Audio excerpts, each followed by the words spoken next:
Drama, and more drama. Argentina 2, Netherlands 2. Argentina winning the shootout. Guys, this was crazy.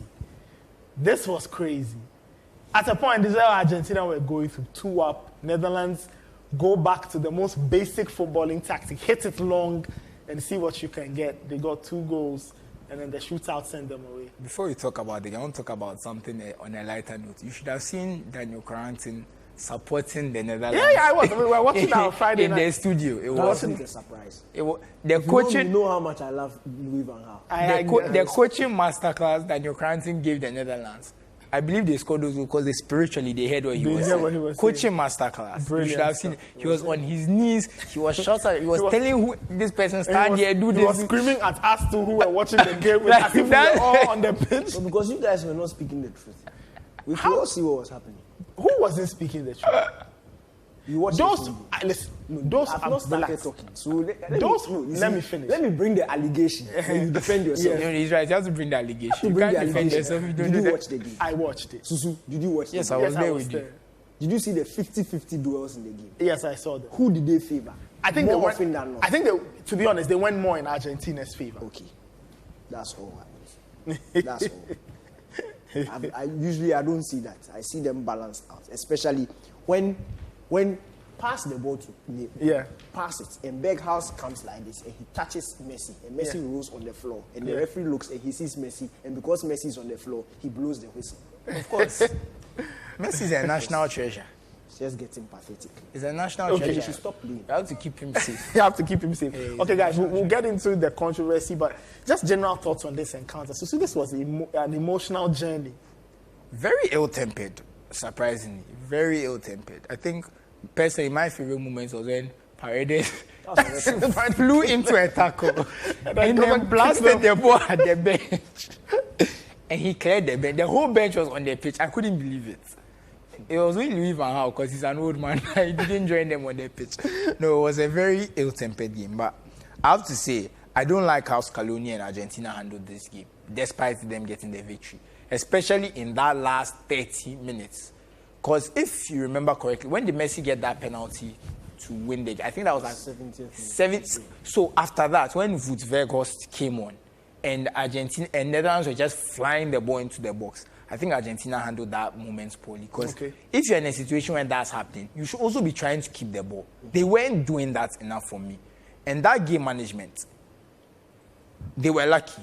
And what scares me about how they managed that game is that Brazil didn't manage the game correctly for 2 minutes? A minute? They were punished. Against Croatia, it will be the same thing. And Croatia, too, they don't have a problem in coming back. I believe in their last, 8 World Cup matches, they've not scored their first goal. They've come from behind every single time. And in that space of time, they've got to a final. And they've got to a semi-final. And they've won 4 straight penalty shootouts in the process. If you score first, that's not enough. You have to, either you bury them, you score 2-3 goals, and that means there's no coming back. Because if it's 1 goal, 2 goals, they can come back.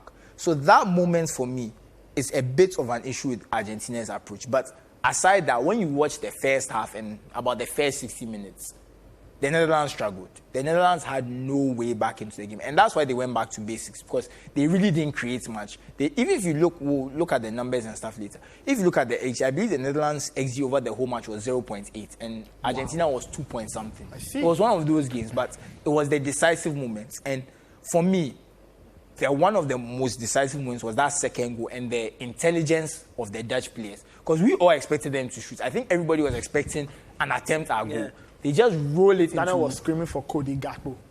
They just rolled. That was his only tactical error on the bench. If you had taken the earlier one, it would have been 2-2 before that time. Okay. Yeah. What if that third chance never happened? No, if he had taken remember there was a free kick before and Berghaus hit poorly. Had Gakpo taken it, he would have scored. So they kind of rolled it into Wout Weghorst. He holds off Enzo Fernandez and just slides it home. And I was like, wow. Because I don't think any of us expected them to play it that way, and it worked brilliantly. So I liked how the Dutch kind of rallied after the second goal went down. That never say die attitude. I'm sad for them because they gave they acquitted themselves well in the tournament. They fought back brilliantly in this Argentina game, but it just wasn't meant to be. But all credit to Argentina they've been consistent with their chance creation, making things happen. But I always say, I still feel like Messi is still having to carry too much of a load. I feel like the other players are still not pulling their weight enough. And if Argentina are able to execute a game plan that can effectively stop Messi. I mean Croatia. Croatia, sorry. I don't see how, this keeps happening. I keep mentioning the team I'm talking about. Anyway, if Croatia executes a wonderful game plan, I believe that Argentina will have a very difficult time. And like I said, if they are not 2-3 goals ahead in the last 10 minutes, last 15 minutes, it could be there. Because one goal, from what you've seen from this Croatia team, is not enough. Okay. It's really not enough. Daniel, when you look at the game in totality, would you say that the Dutch gave themselves too much to do, added to the emotional weight and how things just broke down? And do you think they could have handled things better from the beginning? Nathan, they did what they had to do. They got into penalties. So because, for example, somebody would say, how did they get themselves 2 goals down? And then they had to try all these. Look, if you look at the game on a whole, frankly speaking, Argentina deserved to win. But it also comes down to moments. Messi was brilliant in moments. He didn't have a stellar performance. And that's why I also tend to credit the Dutch, because they were able to stifle him a bit. But that one moment, you see, that's what exceptional players give you. That split-second moment where you take your eye off him. In fact, you don't even need to take your eye off him, because they had players surrounding him. They thought they had marked every space. And then that pass goes through the legs, straight onto the foot of that pass was ridiculous. It was crazy. And that is, again... It's always the danger when you have such players around. And how many of someone them said, are if you watch Messi, it's almost like he doesn't even look there. He's seen the run, he's looked everywhere, he's seen the run, and he's running this way, and he just... and everyone is just... for the right moment. And you see, for that pass, it is the when you release the ball. Because I think it was Nathan Ake who was following him. Ake was following him every step of the way. But that split-second moment when Ake had made space in between his legs for the ball to just slip through, it is a very calculated pass. That's genius, and right? That is genius. But again, how many of these sort of players are there for you to be able to map our strategies to stifle them? So the Dutch did it to some extent. I think was good. In the second half, we didn't really see much of Messi. The penalty came, it was 2-0. It looked like it was done and dusted. But that is where my admiration and my love for Louis van Gaal comes in. And if you remember, just before the competition, when I was making a case about trends that we've seen throughout the World Cups, I told you, this team of every series always has that one player or two who will be able to provide them that route one option, because they will get to a point in the competition where your passing, your philosophy is just not working and you need to go back to basics. The Dutch had it in Luc de Jong, 6'5", and Berghuis, 6'7", and they threw them on and they went back to basics. Spain didn't have anybody like that, so it's good. They had Alvaro Morata. Morata is not that sort of player. So if you get my point. But I love the point you make about Spain, because in their glory years, Llorente was 2008, 2010, 2012. They always had Llorente. If things went, throw Llorente on. You see, and you always need to make Danny Guiza, if you want. That player always needs to be there. And for the Dutch, when they needed it, they got the Dutch are some of the tallest people on earth. So it would be a surprise if they didn't have someone like that. So look, it was that impressive. But what disappointed me also with Louis van Gaal was not taking advantage of the momentum. I see. The way the 90 minutes ended, I expected the Dutch to continue hitting those long balls and pinning the Argentines back. But when they went into extra time, they sat back. And in sitting back, it defeats the purpose, because the two forwards you brought don't have the pace for a counter-attack. So sitting back and trying to counter will not work. You need to apply the pressure. And the Argentines, with the changes they had made, they had brought on some defensive, players with that defensive profile. So I really didn't understand why the Dutch decided to sit off. And again, if you were sitting off, it meant that you wanted to force the game to penalties. The last time you were at the World Cup, these guys beat you on penalties. And these guys have a very good record on penalties. They have one. They're in Croatia. They're the best penalty-taking nations in World Cup history. If you look at their stats. The only World Cup where the Dutch had a good penalty experience was 2014, per their records. And they won one and lost one. And they won one and they lost one. So it was very funny how Louis van Gaal was trying to force the game into penalties. English are when it comes to penalties. For me, look, it just didn't make sense to me. And they proved me right, because Emi Martinez is somebody, he's a very average goalkeeper. But even the praise, he gets his importance through penalties. The first goal they conceded, I thought he could have done much better. Look, he's a very average goalkeeper. But when it comes to the penalty shootouts, he just knows how to save it. It's the arrogance. He knows he's going to save it. So he intimidates you to the point where you are so confused, you don't know where to hit the ball. And his penalty saving technique is very similar to Hugo Lloris. They sort of spring. It's not a dive. They are springing their body. So when they pick one side, they are pushing themselves all the way. So it's very easy for them to cover the distance in that short space of time. So it's a very good technique. Livakovic has something similar. Yeah. He's also in that, because that's what you need to do. You need to push, and you don't push horizontal. You push kind of diagonally. Yeah. So you're moving a bit closer to the ball, and also to the side. And I was watching Livakovic's feet as we were watching the Brazil penalty kicks, and I even observed Martinez. So we know the rule. One foot's supposed to be on the line. So they go inside. So they stand behind the line. I think 1 foot is behind the line. Some funny thing, and there's this split they do with their legs. So both are behind, but the leg that is jumping is the one that stays behind, and the rest. And I noticed that there's this split they almost do, almost like you're saying 1 foot. 1 foot. So he's standing like 1 foot. So he's crouching. 1 foot is like your propelling foot, and then the other. I don't know how they came up. That's smart. But it makes sense. Especially you have to consider the rules. Exactly. The new rule. Smart coaching work. The new rule sort of, for goalkeepers, it hurts them because once you're able to come off the line, you can't do anything. Yeah. But when you jump in that diagonal matter, because your feet are always so you are closing the space. And you are moving to the so as you move, you sort of close the space, and coming out of a pool, go watch any old penalty shootouts. A good example is the Liverpool AC Milan. 2000. Jesse Dudek is about 3-4 yards off the line on every penalty. That kind of thing. So it shows that there's and even the penalties they took in that shootouts, a lot of them right now we say poor penalty.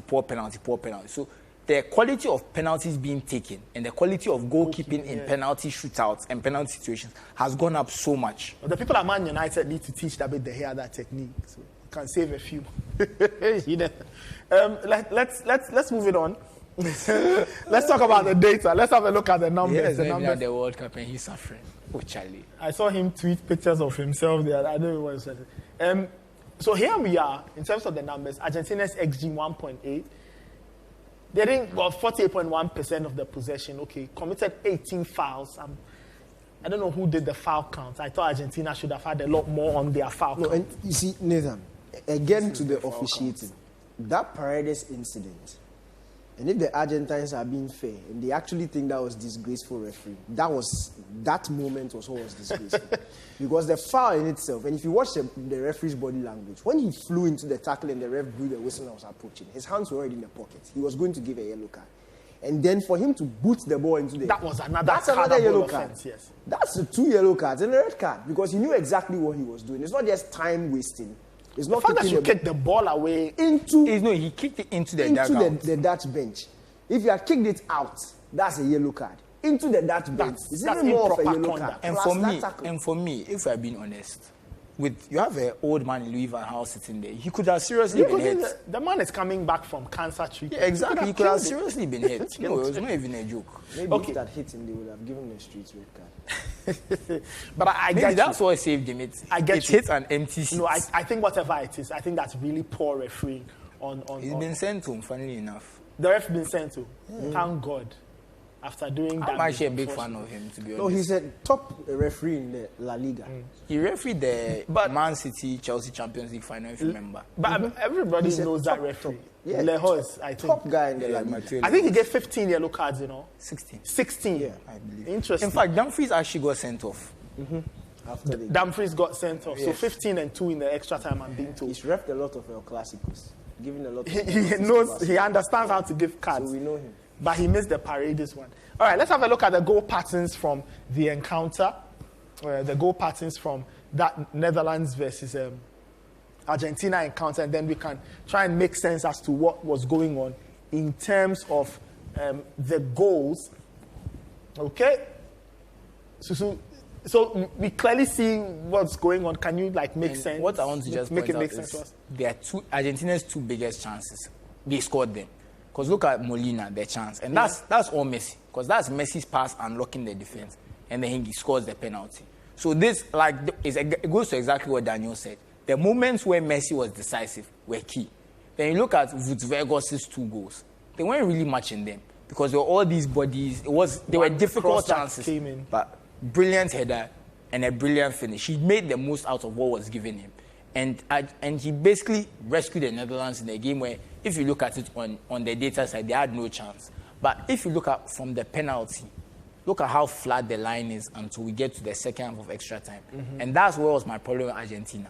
That game management at that point. I don't expect you to be attacking and breaking yourselves to score a goal. But the fact is, you are pinned back and you're not even able to make anything on the counter. The Dutch just going route one. Anytime Argentina got the ball, they hoof it back to them. They go wide, they hit it into the box. Argentina get the ball, they hoof it wide. And it didn't make sense because at that point, Messi was still on the pitch. So when you give the ball to him to run, he will drop. So what was it? Was it immaturity on Scaloni's part? What was even scary about them clearing the ball is Vucevagos and Luke de Jong are taller than any centre backs you have. Mm-hmm. The Argentinians are not tall. They have Otamendi who's about 5'11" centre back. And Lisandro Martinez. Come on. And you want them to challenge Vucevagos and Luke de Jong for the next 30 minutes. They were asking for trouble. And even then, I'm not saying that they should have scored another goal. But look at how, and the Netherlands, the personnel changes they made meant that they had Van Dijk and Jurgen Timber playing centre back, Ake left back, and Dumfries right back. And we know Dumfries, he's flying for it. Ake is also pushing for it. So there's a lot of, so if you bring on a more pacey attacker, and Messi gets the ball and starts dribbling, and that other guy starts running, you can make something happen. And even if you get a free kick in there, you can do something. So that's where Argentina let themselves down. And if they do the same thing against Croatia also have the height advantage. Petkovic, who scored, he's a very big guy. And if you look at the strikers Croatia have, a lot of them are more, apart from Kramaric, they are more of the traditional number 9. Yeah. They are more in the 6'2", 6'3" range. Big, tall guys who want you to cross the ball so they can head it in. It's becoming a trend because if you look at Australia and how they ended their game, when Salter came on and they were hitting balls, Argentina were struggling. The Dutch have done the same thing. Argentina was struggling. Croatia, they'll probably look at it. If you look at, and if you're centre backs, you don't have even one that's about 6'3", 6'4". Romero is probably their tallest. He's maybe 6'2". It just so happens Argentina is a nation of shorter people. It's their misfortune. That's but true. It matters in this situation, and you need those tall centre backs to deal with this, and they don't have them. So if you're in a situation where they are lumping the ball into the box, you can't give it back. You have to do your best. Even if it's trying to tiki-taka your way to their corner flag, try and do it. Give the ball to Messi. Let him do it. But I'm saying, whatever they do, the ball should not be coming back to you as fast as possible. So that's what I'm asking. What was it? Nerves or immaturity? It was just game management. Poor game management. Bad game management. From Scaloni's end or the players' end? Look, Nathan, I would say it's a bit of both. And it's easy to even if Scaloni was saying it and the players weren't doing, that's another thing. But we don't know what he was saying. But the fact it wasn't happening, it's on the manager because as far as you are see, I always say, a coach, I'll blame you if your team doesn't create chances and the other team is creating a lot of chances. If the other team is not creating a lot of chances and your team is creating chances, as a coach, you've done what you can do. Which is why, like Daniel said much earlier in the tournament, Hansi Flick, what is his crime? His players didn't finish. Mm-hmm. That's his crime. You see, so we have to compare with a coach that their players didn't finish. Luis Enrique is more guilty of his tactics in this tournament than Hansi Flick. Because it's not like they created so much compared to the Germans. The Germans did create. They didn't take them. The Spanish barely created, and it cost them in the end. So that's how, for managers, you have to analyze them. Obviously, when you don't get the result that's desired, we'll criticize you based on different reasons. But at the end of the day, a lot of managers, and Chich is one of them, did what they could have done in terms of creating the chances and giving their players a platform to succeed. Some managers, and to a certain extent, Louis van Gaal and Scaloni in this game, both had parts of the game where they didn't do enough. Van Gaal in the first half, in the first about hour, and Scaloni after, the second penalty. Both of them kind of had bad periods. It just so happened, it went to penalties and Argentina were able to get through. Okay, all right. Let's move on to the Argentine star, Lionel Messi. He set up one and scored the other against the Dutch. Eventually, they didn't even need him. Did he score? Did he play the shootout? Yeah, he took the first. He took the first responsibility. Yes. Neymar was hiding. He wasn't hiding. He was hiding. Who wasn't hiding? Neymar was hiding. Neymar was hiding. Messi did not hide. The first okay. kick.